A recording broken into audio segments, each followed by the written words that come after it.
si vous voulez, ce que je crois qui est important, c'est que vous vous souveniez qu'un problème doit rester un problème. Et je vais vous donner cette phrase très belle de Edgar Faure. C'est un beau cadeau que je vais vous faire.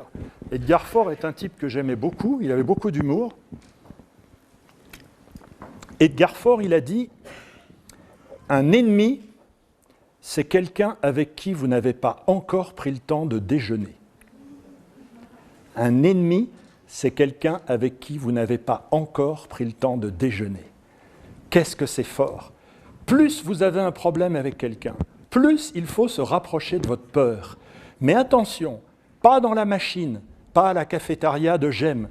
Prenez un endroit en dehors de la maison ou en dehors de l'entreprise. C'est-à-dire un endroit neutre, c'est très important. Allez en dehors de la machine. Et je vous jure que vous ne le regrettez pas. Et vous direz, écoute, je t'invite parce que je crois qu'il est bien qu'on se parle.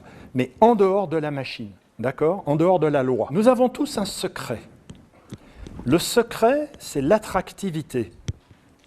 Cette attractivité que vous avez, parce que je le vois là, avec vous, il n'est pas réservé qu'à certains. Tout le monde l'a. Le problème, c'est que certains ont des gènes qui leur empêchent de laisser parler leur secret. Les 3/4 du temps, si vous voulez, on se dit « pourquoi moi ?» La base de l'intelligence émotionnelle, c'est l'autorisation. Parce que je le vaux bien. Pourquoi pas moi? Et donc, si vous vous autorisez votre partie lumière, vous allez irradier sur les autres. Mais si vous arrivez en vous culpabilisant, vous allez diminuer cette lumière. Donc, qu'est-ce que nous dit l'intelligence émotionnelle? Elle nous dit, premièrement, en te levant le matin, il y a un poste, pourquoi pas moi? Donc, au lieu de dire « why », vous dites « why not ».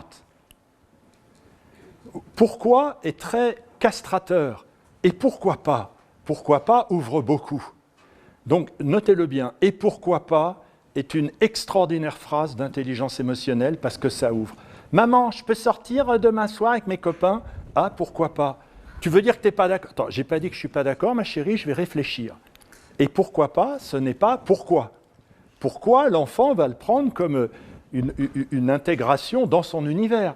Tandis que pourquoi pas, ça laisse la porte ouverte. C'est un ralentisseur, donc notez-le bien. Et la phrase magique, c'est « pourquoi pas moi ?» Donc voilà, le secret, c'est « pourquoi pas moi ?» Maintenant, mécaniquement, il y a des choses qu'il faut faire. Hein, et avant tout, il faut être centré. Qu'est-ce que ça veut dire être centré? Alors, ensemble, on va faire un petit exercice. Vous allez voir. Et pour ça, je vais vous demander de vous lever. Leonardo da Vinci, Léonard de Vinci, il a dessiné l'homme de Vitur qui est devenu le logo de Manpower. Toute l'intelligence émotionnelle est là. Dans un premier temps, vous allez vous mettre sur un pied. Voilà. Et en plus, essayez de vous mettre sur la pointe du pied. Voilà. Maintenant, imaginez qu'à la personne qui est à côté de vous, vous lui demandez une augmentation de 1 000 € par mois. Bon. Vous avez compris que ce n'est pas jouable. Imaginez un professeur qui arrive et qui vous dit « voilà, je vais vous faire un cours sur... » Bon. Donc, effectivement, le corps a son importance, parce qu'on pense avec son corps. On est un peu une fusée. Donc, vous voyez, Léonard de Vinci, il commence par dessiner les pieds légèrement écartés, et faites comme si vous alliez au ski. Vous voyez, vous vous ancrez bien dans le sol. Voilà. Déjà, il faut que je te parle. Ça change tout. Parce que si c'est « il faut que je te parle » entre la poire et le dessert, l'autre ne l'entendra pas. Je n'ai pas le temps de vous expliquer, ça s'appelle l'assertivité. Alors, vous êtes là, bien ancré dans le sol. Maintenant, je vais vous demander de fermer les yeux, de mettre vos 2 bras le long de votre corps, bien en position verticale et de vous faire très grand, comme si vous alliez toucher le plafond. Léonard de Vinci, il dit, tout d'abord, tout commence chez l'homme par voléo. Voléo, en latin, c'est qu'est-ce que je veux? C'est quoi ma mission sur Terre? Je suis venu sur Terre pour quoi? Qu'est-ce que je veux dans la vie? Qu'est-ce qui est important pour moi? Eh bien, si vous voulez avoir de l'impact sur vos enfants, sur vos amis, sur vos collègues, commencez par savoir ce que vous voulez. Qu'est-ce que vous avez envie de leur dire? Vous voulez les mener où? Et donc ça, cette dimension verticale du latin voléo, est fondamentale, dit Léonard de Vinci. Et ça ne doit plus bouger. Je dois être clair dans ce que je veux, c'est-à-dire l'angle le projet que j'ai en moi. Quelle est ma mission sur Terre? Moi, j'ai compris que ce n'était pas de gagner de l'argent, c'était plutôt d'être curé et de prêcher comme je le fais ce soir. Et donc, ce qui est important, c'est que la fonction que vous allez occuper corresponde à votre mission. C'est-à-dire, vous êtes venu faire quoi sur Terre? Donc, premièrement, l'intelligence émotionnelle nous dit, réfléchis, Philippe Varin dit, ayez rendez-vous chacun 20 minutes par jour et dites-vous, tiens, pourquoi en ce moment j'ai 20 sur 20? Pourquoi j'ai 18? Pourquoi je suis heureux? Pourquoi je suis emmerdé avec tel problème? Il faudrait peut-être que je règle une chose. Oh, on ne va pas récupérer 5 points, ceux qui ont 15, mais peut-être qu'on peut repasser à 16. Donc, premièrement, qu'est-ce que je veux? Et donc, ça, c'est votre connexion avec le ciel, les pieds dans la terre et la terre au ciel. Maintenant, tout doucement, alors attention messieurs, n'en profitez pas trop, parce qu'il y a beaucoup de belles dames ici, vous allez écarter les mains, les bras, voilà, vous écartez les bras. Voilà.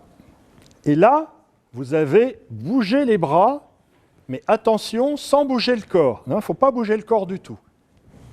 Uniquement les bras. Et là, vous faites Shiva. En Inde, j'avais demandé à un artiste qui était en train de réparer un Bouddha, je lui ai dit, mais pourquoi, noble Seigneur, pourquoi Shiva a tant de bras? Et il me dit, mais elle n'a pas beaucoup de bras. C'est le mouvement des bras. Ça, c'est potéo. Potéo, c'est qu'est-ce que je peux faire. Et donc, notre énergie, elle est centrée ici, au niveau de notre sternum, dans notre chakra. C'est la rencontre entre le vertical, qu'est-ce que je veux et qu'est-ce que je peux. Ce que je veux ne doit pas bouger, mais par contre, il y a une adaptabilité pour ce que je peux. Eh bien, l'intelligence émotionnelle nous apprend à être centré. C'est-à-dire, sache ce que tu veux et ne veux pas plus que ce que tu peux. C'est-à-dire que vous allez raccourcir un peu vos bras, regardez. N'achetez pas une maison à 3 millions d'euros si vous pouvez vous l'acheter qu'à 800 000.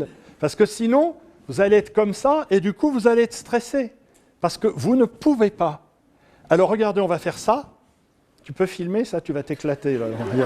Regardez, faites ça. Vous voyez, voilà. Bah, peut-être, et c'est là. Alors là, vous allez pouvoir maintenant, vous allez vous applaudir d'abord, voilà.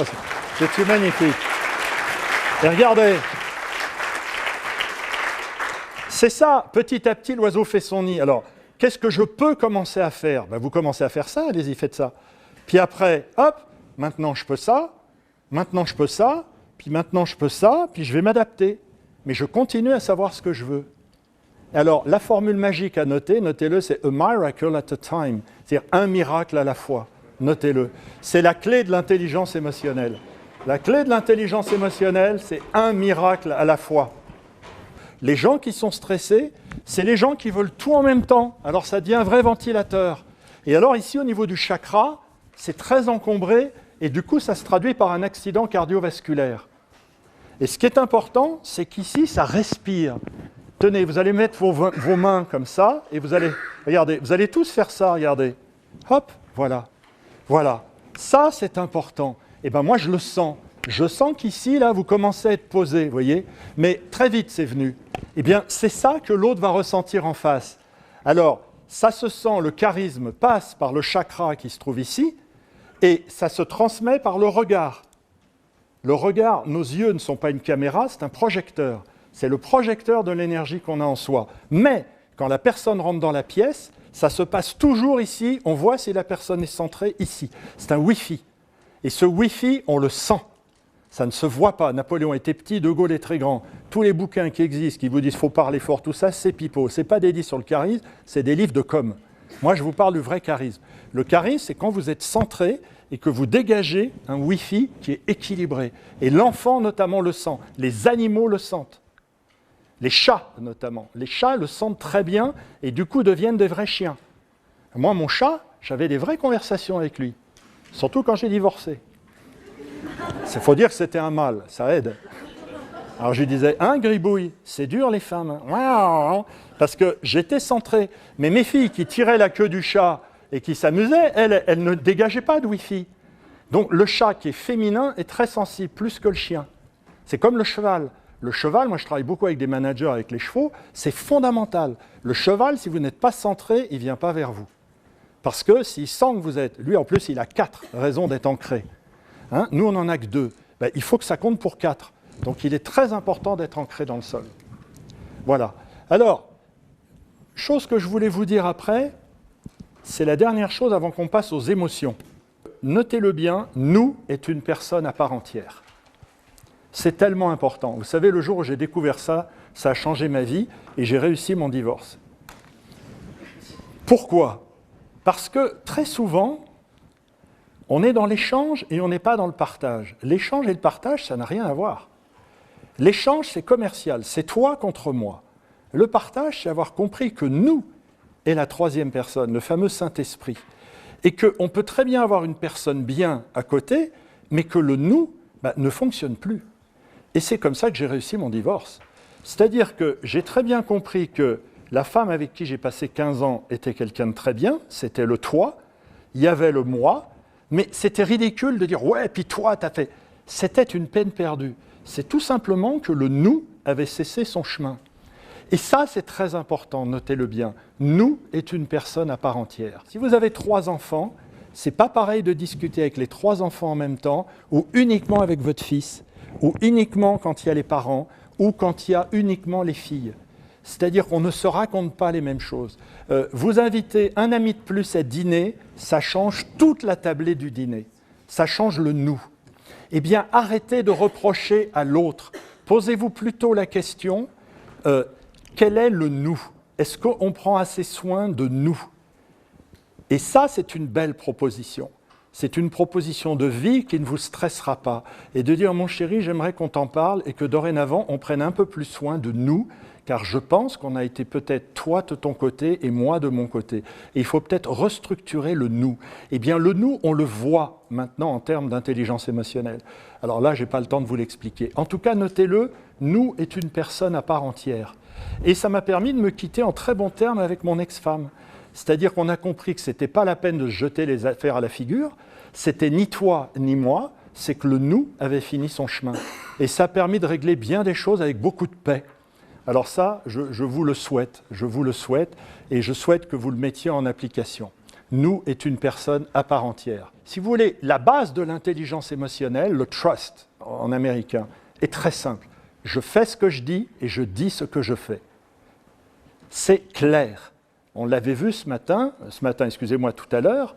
Donc, ce qui est fondamental dans l'intelligence émotionnelle, c'est ce premier paradigme. Je fais ce que je dis ce que je fais. Si vous n'êtes pas là-dedans, dites-vous qu'il y a quelque chose qui va se passer dans le cerveau et que vous allez être en zone grise. Donc, premièrement, peu importe ce que vous allez faire, mais le tout, c'est de le dire. Alors, attention, je n'ai pas dit être transparent, mais être clair dans les règles du jeu.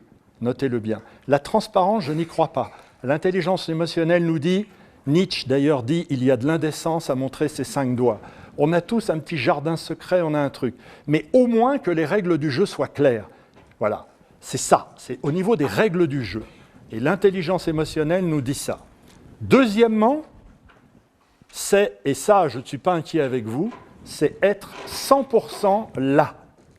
Donc, admettons qu'en démarrant ici, j'étais à 87%. Eh bien, je vous jure que depuis tout à l'heure, je vous donne 100% de mes 87%. C'est ça, l'intelligence émotionnelle. L'intelligence émotionnelle, c'est jamais être à 100% de 100%. Parce que là, vous allez être exhausted, vous allez être épuisé. C'est pas comme ça que ça se passe.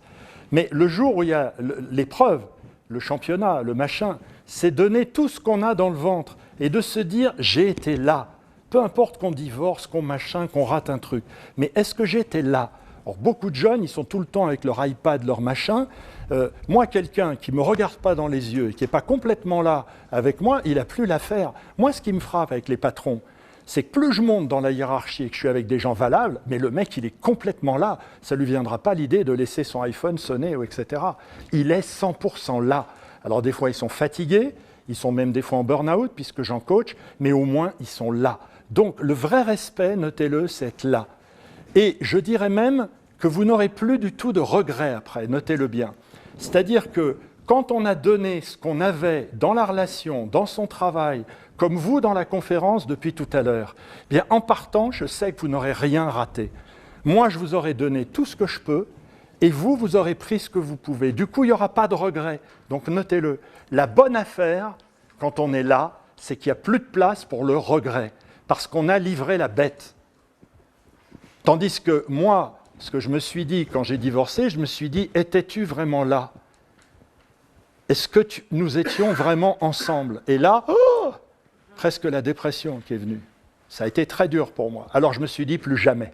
Dorénavant, je serai là. Vous avez compris? C'est très important. Ce qui est important déjà, c'est soit d'être bien dans ses pompes. Quelqu'un qui ne va pas bien, quelqu'un qui n'a pas pris soin de lui parce qu'il le vaut bien, ne pourra pas donner aux autres. Et donc, ensuite, qu'est-ce qu'on va appeler l'altruisme? Et ça, c'est l'abbé Pierre qui me l'a appris. C'est réussir son égoïsme à travers l'autre, c'est-à-dire à travers son enfant. Mais ça continue à être de l'égoïsme, sauf que ça me fait plaisir de tout mettre en œuvre pour que lui réussisse. Et donc, au lieu que nous soyons le simple centre de cet égoïsme, l'enfant devient un objet de transitivité. Ce qui fait que la vraie formule ne devrait pas être « je t'aime », mais « je m'aime ». C'est-à-dire que « je t'aime », ça ne veut rien dire. Qu'est-ce que ça veut dire? Ça veut dire en fait, moi, il y en a être bien avec toi, squo, ici, et toi, être mon objet de plaisir. Et moi, il y en a être bien en ce moment avec toi. Donc, notez-le, l'intelligence émotionnelle nous dit « je t'aime » n'existe pas, c'est de l'hypocrisie. En fait, la vraie formule, c'est « je m'aime à travers toi ». Donc, qu'est-ce que c'est qu'un couple? C'est une mutualisation d'égoïsme. Qu'est-ce que c'est? Mais évidemment. Et d'ailleurs, pour garder cette mutualisation, ça va s'appeler la jalousie. Touche pas à mon mec. Parce que c'est mon territoire, c'est mon mec. Qu'est-ce que c'est qu'un village? C'est une mutualisation d'égoïsme. Parce qu'on ne va pas chacun avoir notre église. Qu'est-ce que c'est qu'une entreprise? C'est une mutualisation d'égoïsme. Et quand on est dans une entreprise, tous les salariés se moquent de l'entreprise. Ce qui les intéresse, c'est qu'ils ont trouvé un bras de levier par rapport à leur égoïsme et leur plaisir à ce moment-là, mais si on leur propose 500 € de plus chez le concurrent, le lendemain, ils vont chez le concurrent, c'est évident. Et ils font un pot d'au revoir en disant « je vous aime, vous êtes toute ma vie ». En attendant, ils se cassent tous. C'est évident. Donc, en fait, il faut arrêter de se... L'intelligence émotionnelle nous dit « arrêtons d'être hypocrites et de nous cacher la face ». Donc, notez-le, ce qui intéresse l'autre, c'est lui. Donc, le bon commercial, puisqu'il y a des DCF ici, c'est pas de parler du produit, c'est de parler du client. Ce qui intéresse le client, c'est en quoi c'est une bonne affaire pour lui. Ce qui intéresse l'autre, c'est en quoi tu es une bonne affaire pour moi. Et l'égoïsme, c'est ce qui fait tourner le monde. Donc, l'intelligence émotionnelle nous dit « prends soin de ton égoïsme à travers l'autre, mais surtout, sois plus intéressé qu'intéressant. Intéresse-toi à lui. C'est lui qui l'intéresse, c'est pas toi. » Donc, en lui disant « t'es belle, ma chérie », voilà, ça c'est intéressant parce que tu rassures l'égoïsme de ta chérie. Alors, le maillon fort, c'est la dernière chose que je voulais vous dire avant qu'on regarde vos tests, c'est l'émotion. Alors, les émotions, on en a dit l'essentiel, et souvenez-vous, la joie est. C'est-à-dire, je ne vais pas m'occuper de la joie. Par contre, ce qui est important, ce sont le club des gènes. Et les gènes, vous les avez ici, et dans la vignette que je vous ai mise dessous, vous avez même les causes profondes de ces gènes. Si vous dites à quelqu'un, homme ou femme, « Oh, dis donc, bravo pour ce que tu as réussi hier, etc. », la personne va être rassurée sur sa compétence. Si on devait, au niveau archaïque, dit Freud, pour les femmes, c'est faire un enfant, pour l'homme, c'est l'érection. Ce qui fait qu'à Knossos, etc., à Karnak, vous voyez, il n'y a que des sexes en érection, parce que les pharaons étaient obsédés par ça. Voilà. Est-ce que je suis compétent sexuellement? Et pour les femmes, ça va se traduire par avoir un enfant. Beaucoup de femmes ont un enfant juste pour se montrer qu'elles sont compétentes. Croyez-moi, 22 ans de coaching, si vous saviez ce que j'ai entendu. Eh oui, c'est la façon d'être compétente, et c'est pour ça que les hommes vont aux putes. C'est pour ça que les... chacun sa compétence. Voilà. Alors, deuxième chose, deuxième peur, la peur féminine. Notez-le bien. La peur féminine, c'est peur de ne pas être aimé. Donc quand vous dites à quelqu'un « Oh, ça fait plaisir de te voir », vous le rassurez dans son équation féminine de la peur. Et donc, vous faites de l'intelligence émotionnelle. Donc, voilà les deux grandes peurs. Donc quand on dit à un enfant « Oh, c'est bien, t'as fait popo, etc. » hein, eh bien, il est content dans sa compétence, et maman, eh bien, elle t'aime très fort. Voilà, alors là, c'est la totale, et l'enfant n'a plus peur. Hein, c'est la base de l'intelligence émotionnelle. La deuxième des émotions, qui vient tout de suite derrière la peur, qui s'enchaîne, c'est la surprise. Qu'est-ce que c'est que la surprise? La surprise, c'est une réinitialisation de notre projet, quel qu'il soit, même si c'est une bonne surprise. Donc j'aimerais que vous notiez que la surprise, de toute façon, est fatigante. Si par exemple, Benjamin pensait rentrer tranquillement chez lui le soir, puis pour lui faire une bonne surprise, Jennifer, il ouvre la porte, elle a invité 15 potes et 30 amis et plus la famille. Je prétends que ce n'est pas une si bonne surprise que ça et que pendant 20 minutes, il va falloir qu'il s'en remette. Pourquoi? Parce qu'il va falloir réinitialiser ce à quoi il avait pensé d'abord. Donc notez-le, en intelligence émotionnelle pure, il n'y a pas de bonne et de mauvaise surprise. La surprise fatigue de toute façon, parce que c'est réinitialiser ce que j'avais prévu, même si c'est bon. Et donc, potentiellement, faites très attention, ça fatigue. Je veux insister là-dessus, et tout de suite, pour que vous le compreniez, je vais vous montrer deux choses. Ici, regardez, j'avais découpé dans le Figaro, c'était le prix Nobel de l'économie. Il avait, je ne sais plus comment il s'appelle, Jean Tirole, j'ai mis 30 minutes pour me remettre de mes émotions. Maintenant, regardez la vidéo que je vais vous montrer. On ne peut pas avoir de meilleure surprise. Regardez dans quel état était Giscard d'Estaing. Le 8 mai, pour moi, c'est émouvant, parce que j'étais sur un char en Autriche. Nous étions à la tête, parce qu'on était devant, simplement, de la première armée française. On avait traversé l'Allemagne, on arrivait en Autriche. On était dans un petit champ, un pré, avec des pommiers, etc. Et tout à coup, on dit, on s'arrête, c'est fini, c'est l'armistice. Et on a été pris par surprise, donc ça ne s'attendait pas à ça. Et on a été d'ailleurs à la fois très secoués, très troublés, parce que c'était la fin d'une grande aventure devenue victorieuse, en fait. Et nous n'avions plus l'objectif à ce moment-là. Donc on s'est arrêté, on s'est dit, qu'est-ce qu'on fait, qu'est-ce qu'on devient? Quelque part, dans le cerveau, c'est ça qui est important, souvenez-vous, c'est fatigant. Je n'ai pas dit qu'à l'arrivée, on n'est pas content. Je dis juste qu'il faut s'en méfier, il faut l'utiliser avec parcimonie, parce que c'est fatigant. Ensuite, la chose dans cette vignette que je voudrais que vous vous souveniez, c'est que, et ça vous allez le répéter avec moi, c'est l'avant-dernière chose que vous allez répéter, c'est, écoutez bien, on a des milliers de sentiments, mais il n'y a que 6 émotions. C'est-à-dire que, qu'est-ce que c'est qu'un sentiment? Un sentiment, c'est un mix de plusieurs émotions. Et on ne peut pas travailler sur une holding, c'est-à-dire sur un sentiment. On ne peut travailler que sur les émotions qui composent le sentiment. Et donc, dès que vous n'avez pas l'un de ces 5 mots, peur, surprise, tristesse, dégoût, colère, dites-vous que c'est un sentiment dont il s'agit. Si quelqu'un arrive et dit « à ce moment, j'ai les glandes ». J'ai les glandes, ce n'est pas une émotion, c'est un sentiment. Eh bien, il faudra dire en quoi tu as été surpris, en quoi tu es triste, en quoi tu es dégoûté et de quoi tu as peur. Si vous prenez la jalousie dont on parlait tout à l'heure, la jalousie, on ne peut pas travailler en intelligence émotionnelle sur la jalousie. Il faut dire, tiens, tu es jaloux, qu'est-ce qui t'a surpris, en quoi tu es triste, en quoi tu as été dégoûté et de quoi tu as peur. Et là, on peut travailler. Donc, j'aimerais que vous redisiez avec moi, on ne peut pas travailler sur un sentiment, on ne peut travailler que sur les émotions qui le composent. Vous êtes prêts? 3, 4. On ne peut pas travailler sur un sentiment, on ne peut travailler que sur les émotions qui le composent. On ne peut pas travailler sur un sentiment, on ne peut travailler que sur les émotions qui le composent.